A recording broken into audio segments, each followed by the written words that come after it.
Salam negaraku, salam solidariti. Sekali lagi saya aktivis sosial Datuk Dr. Kalaiwanar daripada Sekretariat Bahanah Kesetiaan Negara. Sungguh sedih dan pilulah. Hari ini 14 hari bulan Januari 2026. Kalau kita tengok imbas kembali perjuangan saya yang telah terjah ke semua kawasan di mana dipopuleri oleh warga-warga asing Pati khususnya. Kita atas dasar perikatan manusia kita hormati mereka.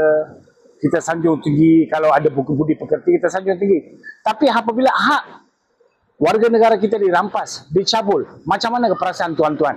So video ini saya harap akan dikongsikan dalam media sosial, dalam sebagai apa cara pun bolehlah tuan-tuan kongsikan. Setiap warga Malaysia menyanyikan lagu negaraku, tanah tumpahnya darahku. Tapi tepuk dada tanyalah selera. Apakah perasaan tuan-tuan apabila kita nampak warga asing begitu bermaharaja gila, tanpa mempunyai sebarang dokumen sah, tanpa mempunyai lesen, menjalankan perniagaan, pelbagai perniagaan, sampai kedai hardware pun dijalankan oleh warga negara asing. Kita sebagai warga negara Malaysia terpaksa ampuh kepada mereka. Tetapi mereka begitu rakus dan bermaharaja gila di negara kita ini. Kalau kita tengok rela, kita mempunyai dikatakan 3.8 juta rela. Kalau kita tengok askar, banyak lagi.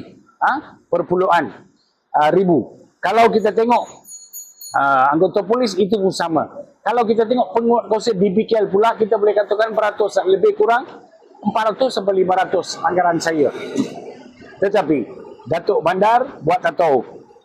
Kuat kuasanya undang-undang harus begitu keras. Di mana kita tengok undang-undang hanya dikuat kuasakan untuk warga negara Malaysia. Ini pula ngakoming dia katakan Menteri KP, kalau buang sampah saman. Lepas tu RM2, 2,000 sampai 10,000. Saya kurang faham lah. Mungkin RM2 sampai 10,000 kemungkinan. Ataupun dia kena buat kerja hamal. So ini semua lagi pun beratusan motor telah dikeluarkan supaya masuk lorong-lorong bagi saman tangkap siapa-siapa. Tapi kita tengok warga negara asing di Kuala Lumpur, mereka potong ayam. Tidak ada injection daripada DBKL, tidak ada pemeriksaan kesihatan. Satu Kuala Lumpur, sebab saya dah pergi berkali-kali terjah. Bila pergi terjah, Bukit Bintang, Brickfields, kawasan-kawasan, baru immigration masuk. Lepas tu macam filem P. Ramlee, cobaan. Satu hari masuk, lepas tu hilang, mereka bermaharaja gila semula jadi.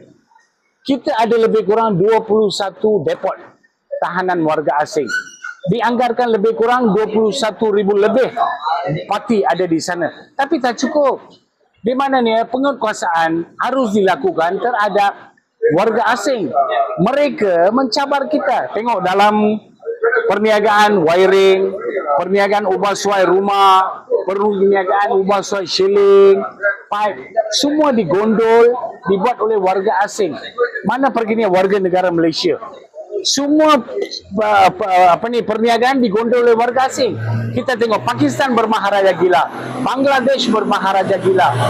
Mereka seperti negara mereka, tetapi kita sebagai rakyat negara langsung mereka tidak boleh layan pun tidak. Maka ketua polis negara, ketua pengarah immigration, ketua terus angkatan tentera dan DO pegawai daerah adalah second class magistrate tau, kuasa dia tinggi. Dan YDP, majlis-majlis YDP, majlis-majlis daerah, dan juga Datuk Bandar, mereka buat tak tahu. Kalau kita pergi tengok Selayang sana, pasar Selayang, terang-terang kita nampak begitu rakusnya mereka berniaga Myanmar Rohingya yang membahayakan warga negara kita, sampai samun, bunuh, semua upaan mereka bagi 500 mereka boleh bunuh. Apa ini semua? So saya harap tuan-tuan yang tengok ni kongsikan video ini. Sepanjang perjuangan saya masuk semua tempat terjah, semua saya didakan. Tapi belum ada imbuhan yang baik daripada immigration. Saya mohon satu iktibarlah, tepuk dada, tanyalah selera penjawat awam, apakah tugas anda? Sekian, terima kasih daripada Datuk Dr. Kalaiwanar.